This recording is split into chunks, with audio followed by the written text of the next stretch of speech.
नमस्कार मित्रांनो, मी तुमचा मित्र ईश्वर सैंदाने। तर आज पितृदिनानिमित्त बऱ्याच लोकांनी आणि बऱ्याच मित्रांनी व्हॉट्सअपला स्टेटसला त्यांच्या वडिलांचा फोटो ठेवला होता।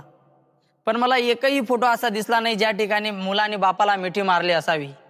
खरं तर ज्या दिवशी बाप नावाची ढाल चालली जाते ना, संकट नावाचा येणारा बाण थेट हृदयात जाऊन भिडतो आणि या बापाचं महत्त्व आपल्याला ते गेल्यानंतर कळतं।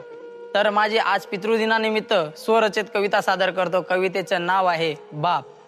बाबा डोळे भरून आले आज पितृदिनाचे स्टेटस पाहून, जग अपूर्ण वाटतं हो बाबा तुमच्या विना एकटं राहून। प्रत्येकाने स्टेटसला ठेवले होते बाबा, सांगा ना मी कसं स्टेटस ठेवू। प्रत्येकाने स्टेटस ठेवले होते बाबा, सांगा ना मी कसं स्टेटस ठेवू।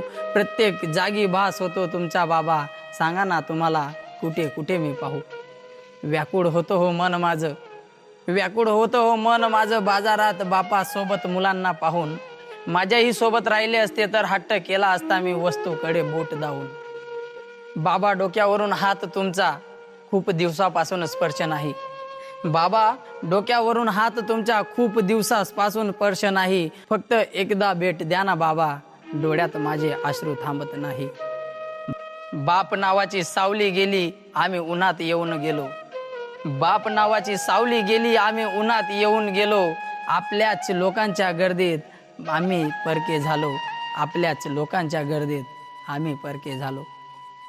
पेटून गेला वनवा आयुष्याचा, पेटून गेला वनवा आयुष्याच्या जेव्हापासून तुम्ही सोडून गेले।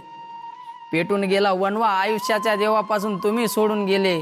परत एकदा भेट द्या ना बाबा, तुमच्या सोबत जगायचं अपूर्ण राहिले।